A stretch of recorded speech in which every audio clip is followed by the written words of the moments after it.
Hi everyone, my name is Anna and today I'm going to be talking about one of the most anticipated books of 2019, The Queen of Nothing. Now I have to admit I'm a little nervous because I have never done a video of any kind, but I just love reading so much and I don't really have people to talk with about books. So I know there's a huge community of people that love reading as much as I do on YouTube, so that's why I decided to give this a try and see, just hopefully find more people like me that love to read, because I love watching videos on YouTube about different books. So yeah, I'm gonna stop talking about me and start talking about Fairyland.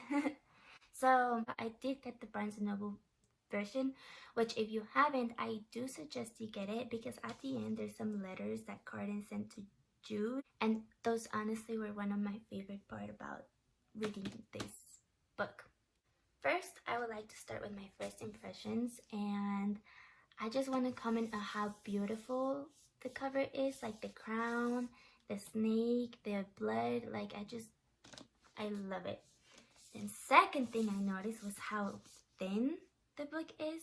I feel like usually in a series, the last book is the one that is the biggest out of all of them. So I was a little skeptical at first, but then I was like, okay, the other books were pretty great and they were about the same size, so everything's gonna be fine. But now I know why it's so short, and I feel it's because Jude is very straightforward. Like, she does give some detail, which is good. She actually does give a lot of detail, but I feel like everything happens like so fast, which leads me to the thing that I really don't like, or that I wish, not that I didn't like, but that I wish there was more of, and it's Cardan.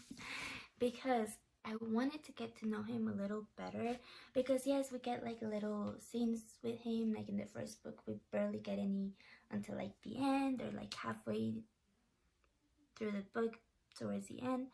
And then the Wicked King as well, like they're in the first half of the book.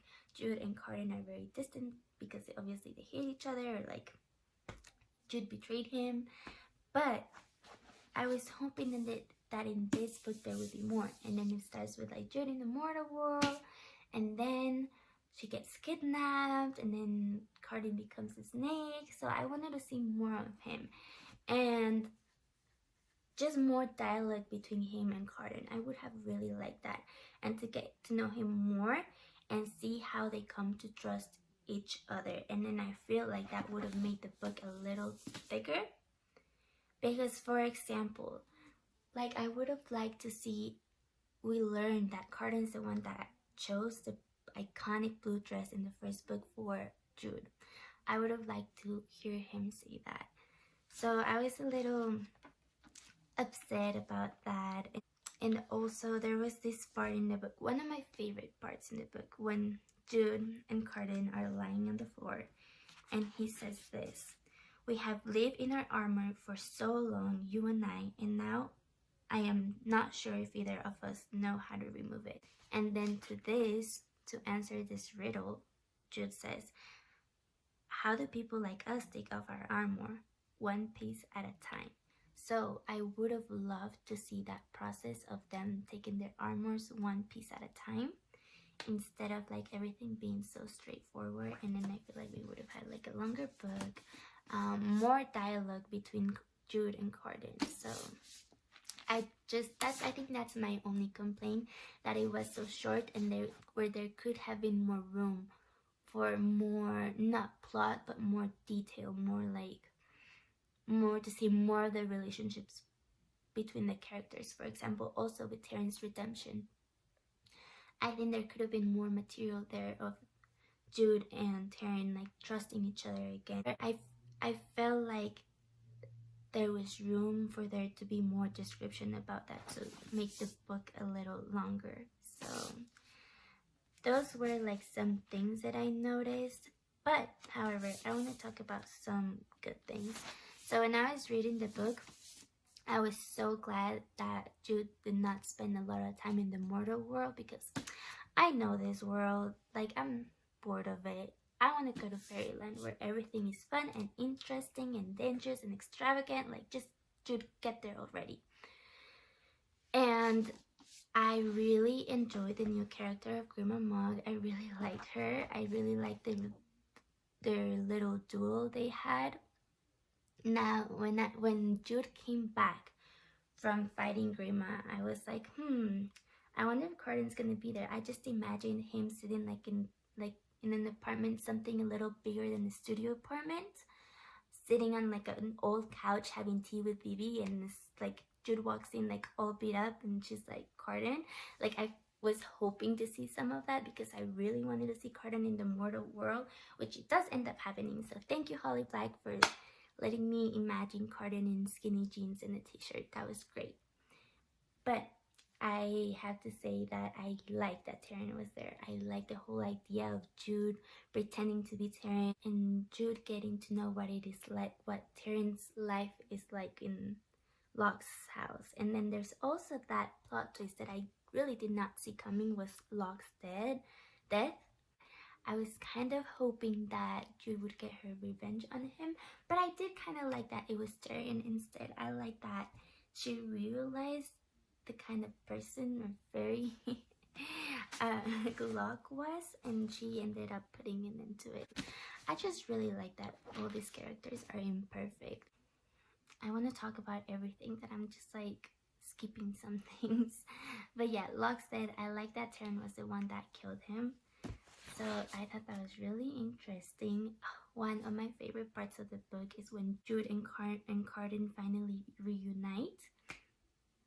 And and Cardin's like, yes, we're gonna have to check her in private to see if she has any charms. And then Jude's like, oh, still pretending.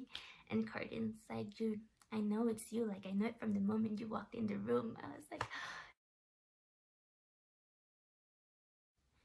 now, everything else I enjoyed. I forgave the ghost as well because he didn't really have like a saying in what he was doing. Nicasia, I love her, okay? Well, I don't love her, but I just find her character so fascinating. Like, I don't like her, but I don't like her, but I like reading about her. Like, I want to know what she's gonna do. Like, I don't know, I just like mean characters. Like, in a way, she kind of reminds me of Zoya from Leigh Bardugo's books, on how she seems like a mean girl, but in the end she has feelings. I think that's kind of what she's like. So it'd be interesting to see like a short story like about her and her life, and maybe she finds someone else. Orla, like I would love to see that. I know there's a little bit of controversy around the whole snake thing, and to me, it wasn't that big of a deal. The only thing I was, instead of Jude having days to think about the riddle, it had to be something done fast. Other than that, the whole book I really enjoyed. I think I did like the first and the second one better than this. Or I don't know.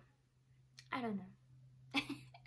I can't pick, okay? Like, I don't know if you guys feel the same way, but I cannot tell because there were some parts of the first book that I really like, some parts of the second book that I really like, some parts of the third book that I really, really, really liked. So I cannot pick which one was my favorite. But other than that, I really liked the plot. The only thing with the snake, I feel like it could have been done a little better, but it's not a problem for me. Like, I'm satisfied. And I saw a lot of people comment on the ending, and they thought it was a happy ending, which personally I don't mind. I really enjoy happy endings. That's why I like reading fairy tales because I love happy endings. So I personally didn't have a problem with it. So other than that, I do feel like the ending was a little ambiguous. For example, we don't know what's gonna happen with Cardin and Jude later on. Vivi and Heather, which is a love story that I really enjoyed. Taryn and the ghost and her baby. Oak and the creepy princess. So I feel like Holly Black did this on purpose so that hopefully in the future we can get a little bit more of that. We can go back to this world.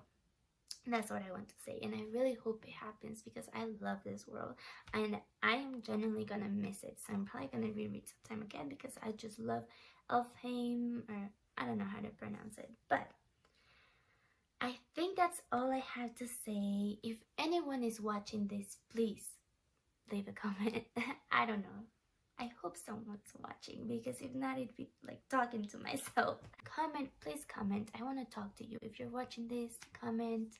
I reply. Like, this is why I'm doing. This is why I'm doing this. I can like talk to other people about it. And yeah, so thanks for watching. I'll see you in the next video. Bye.